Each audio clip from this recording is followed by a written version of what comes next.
केवल इतना स्वीकार हो जाए, केवल मात्र इतना स्वीकार हो जाए कि मैंने जो कुछ अच्छा समझ के किया, मैंने ही तो अच्छा समझा है।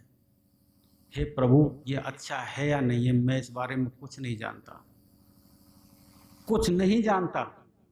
मेरे चलाए ये पैर चल ही नहीं रहे प्रभु, मेरे उठाए ये हाथ उठ ही नहीं रहा।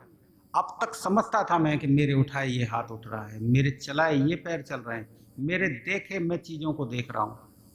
लेकिन प्रभु, दिखाने वाला तू है। ये आएगी, समझ से पैदा नहीं होगी ये बातें ये मत सोचना कि मैं समझा रहा हूं, समझ से पैदा नहीं होगी। ये अनुभव बनना चाहिए, तुम्हारा एक्सपीरियंस होना चाहिए तुम्हें, तब बनना चाहिए कि चलाने वाला कोई और है, मैं नहीं कर रहा कुछ। ये थोड़े से समय के लिए मैं आया हूं, मुझे क्या करना चाहिए। ये 24 घंटे मिले हैं तुम्हें, ये मेरा दावा है, मेरी गारंटी है। 23 घंटे में तुम्हारे सारे काम निवृत्त हो जाएंगे, यदि तुम करना चाहो तो। करना नहीं चाहो तो 24 घंटे भी कम पड़ेंगे।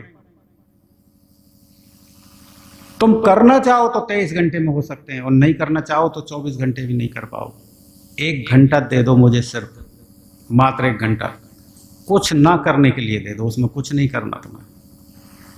मैं तुमसे कुछ माला फिरवाने वाला नहीं हूं, मैं तुमसे कोई भजन करवाने वाला नहीं हूं, मैं तुमसे गीत गवाने वाला कुछ नहीं करवाने वाला हूं। 1 घंटा मुझे दे दो, सिर्फ मात्र 1 घंटा, पूरा होके 1 घंटा दे दो बस। केवल इसी में कुछ बरसने लग जाएगा, इसमें ही कुछ ऐसा बरसेगा कि तुम नाच, वो पीड़ा है ना, इस पीड़ा को तो भूल जाओगे। ये जो पीड़ा है ना तुम्हें संसार की, कि मेरे ये नौकरी नहीं लगी, ये बीमारी, ये मर गया, वो गिर गया, ये पूरा भूल जाओगे। मीरा की जब पीर मिटे, जब वैद सांवरिया होए, फिर एक ही पीड़ा रह जाएगी, एक पीड़ा। इस पीड़ा की बात करना ही बंद कर दोगे, ये पीड़ा तो कहेगी आती है चली जाती, फिर तो ये निकलेगा कि मीरा की तो पीर मिटे जब वैद सांवरिया हो, कि एक ही से पीड़ा मिटेगी, और ये पीड़ा मिटने वाली नहीं है। वो शरीर, इन वेदों की चर्चा क्यों नहीं करती थी, उसके शरीर में कोई पीड़ा थी तो इन्हीं यही वैद सही कर देते। उस समय पर राजरानी थी, वो एक राजा की पत्नी थी, वो कोई भी वैद को बुला के इलाज करवा लेती, इस पीड़ा की परवाह नहीं करती। कोई और पीड़ा है, कोई और संकेत है। कभी तुम कहते हो कि महात्मा सीधा सीधा क्यों नहीं कहते, सीधा कहने में आता ही नहीं है ना, सीधे सीधे क्यों नहीं बता देते, जिससे हम करने लग जाएं, जिससे हम समझे वो करने लग जाएं। वो सीधे कहने में नहीं आता। मेरी मीरा की पीड़ा जब मिटे, जब वैद सांवरिया हो, ये किस पीड़ा की बात करती है, ये कोई और पीड़ा है जो अनुभव से जानी जाती है, जो अनुभव में आएगी तो जानी जाती है। बिन गुरु भविनिधि तरह न गुरु ही केवल इस विद्या को बता सकता है, बताता नहीं, उतारता है सीधा। बताने की बात ही नहीं है, बताने की बात कहां है, कहा सुनी का खेला नहीं बेटा। सदगुरु को ढूंढो, तुम जाओ तो सही, इस धरती पर कहीं जाओ तो सही, सदगुरु तुम्हारे इंतजार कर रहा है, तुम जाओ तो सही, निकलो तो सही, एक जिज्ञासा तो बनाओ। वो अपना परिचय दे देंगे तुम्हें, किसी भी तरह से अपना परिचय दे देंगे, और तुमको ये विश्वास हो जाएगा कि यहां है खोदना, माई खुदाल मरवाएंगे, खोदो यहां, वहां निकलेगा। तुम जहां चले जा रहे हो, क्या मिला तुम्हें,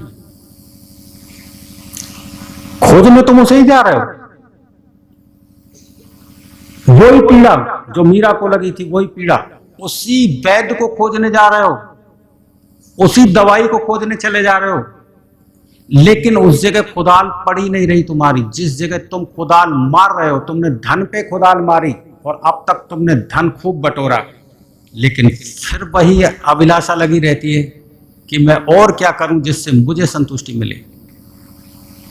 खुदाल तो उसी दवाई के लिए मारी थी तुमने, उसी दवाई के लिए कि मेरी पीड़ा मिटे, मुझे संतुष्टि आए।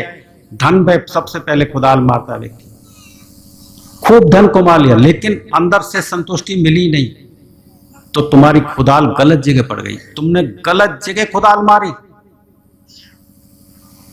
तुमने खुदाल मारी वासनाओं में, कामनाओं में, खूब रात और दिन वासनाओं में पड़े रहे, लेकिन फिर ऊब लग गई, फिर भागे वहां से, कुछ नहीं मिला।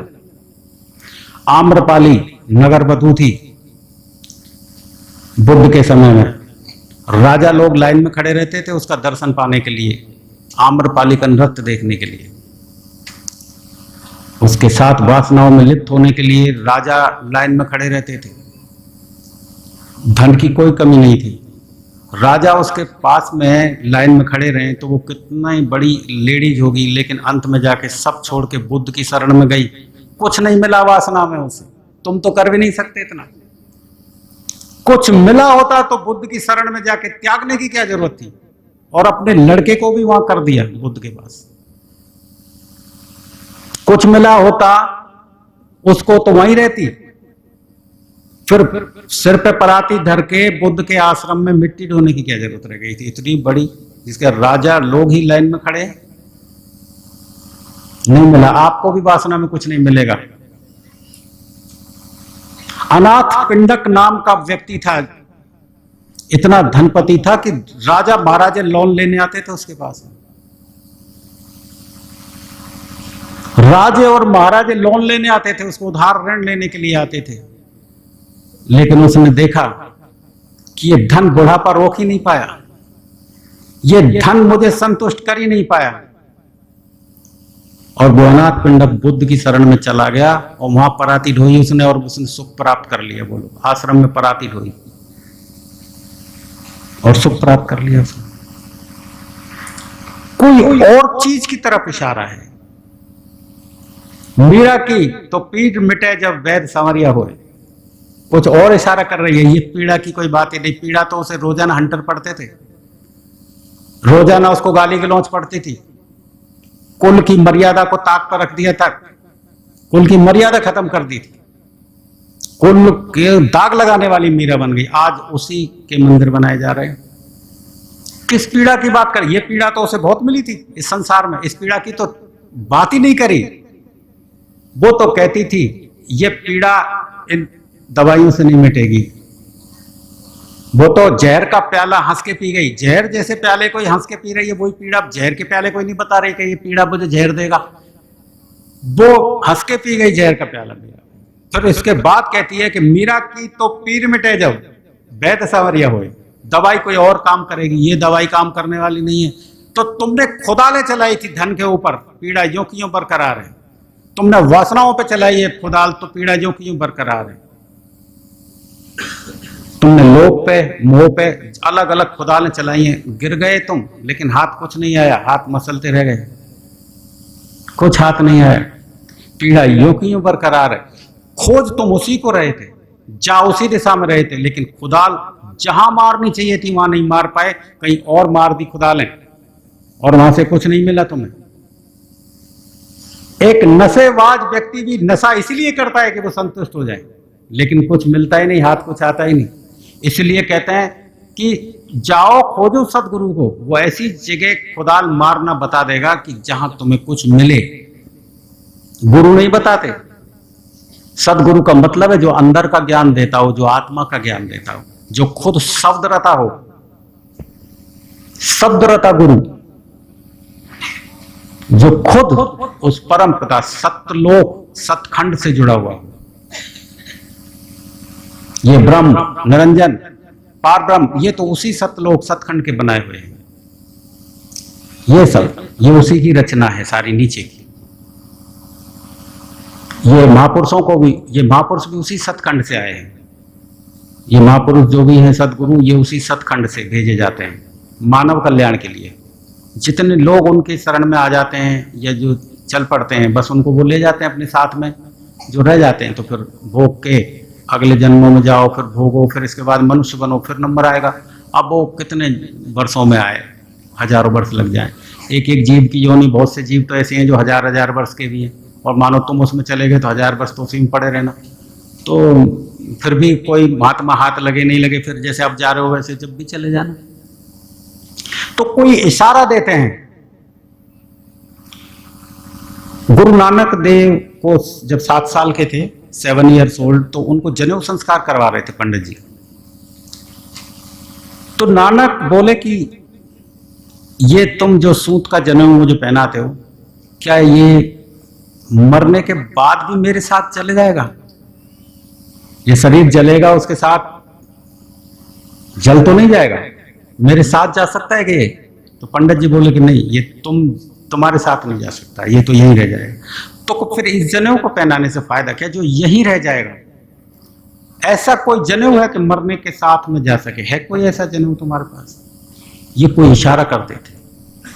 ये आध्यात्मिक बातें सीधी कही नहीं जा सकती हैं, सीधी नहीं कही जा सकती हैं, इसलिए इशारों में कही जाती है। तुम कहते हो कि सीधा बता दो, सीधा नहीं बताया जा सकता है, उपाय नहीं है, कोई उपाय नहीं है सीधा बताने का, इसलिए सीधा नहीं कहा जाता, इसलिए इशारे करवाए जाते हैं। इशारे कि क्या ये साथ जा सकता है कि नहीं जा सकता?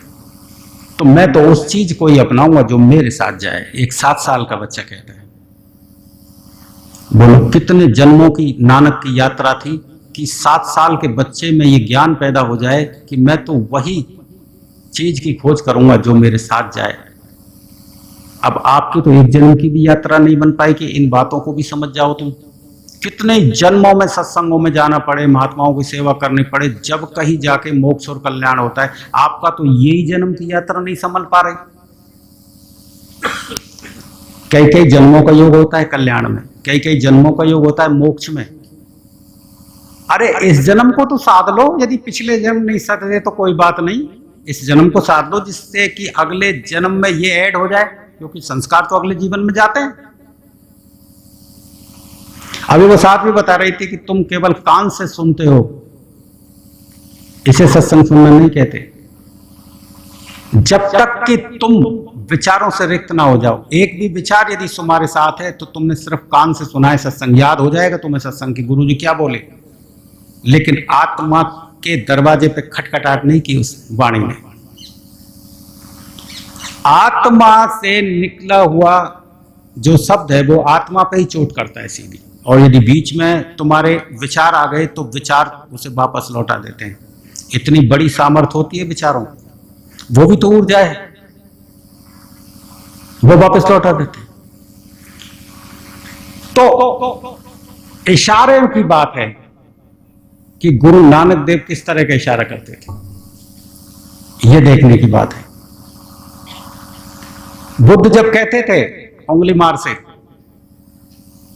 से बुद्ध जब कहते थे कि तुम मुझे मार तो डालना कोई बात नहीं। एक बहुत बड़ा बुरा व्यक्ति हुआ था उंगली मार, जिसने संकल्प लिया था कि मैं जब तक 100 आदमियों को नहीं मार दूं, और उनकी उंगलियों पहनता था मार के वो गले में। एक और बचा था जो बुद्ध उसके चक्कर में, आगे कहानी लंबी है। तो वो कहने लगे, बुद्ध कहने लगे कि भाई तुम मार तो दो, मुझे कोई फर्क नहीं पड़ता, लेकिन मुझे मारने कार्य करना पड़ेगा। भाई मरने वाले की इच्छा तो पहले जानी जाती है। एक कार्य करना पड़ेगा कि क्या, कि तुम जिस पेड़ के नीचे खड़े हो इससे 5 पत्ते तोड़ दो। अब वो तो अहंकार में चूर था, 5 की क्या पूरी डाल तोड़ के दे दी उसको कि ये लो पूरी डाल तोड़ के देता हूं। बोले कि तोड़ दे, मैंने तो 5 ही मांगे थे, चलो कोई बात नहीं, अब इसको दोबारा जोड़ दो।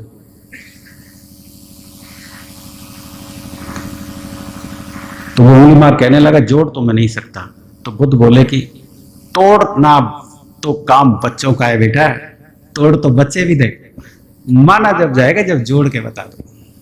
जो काम बच्चे ही कर सके उसे तू कर रहा है, इससे कोई खास बात नहीं हुई। तुम जो लोग काम कर रहे हो ये तो बच्चों का सा काम है, शादी विवाह बच्चे पालना ये तो हर कोई कर दे, उसमें ही महारथी।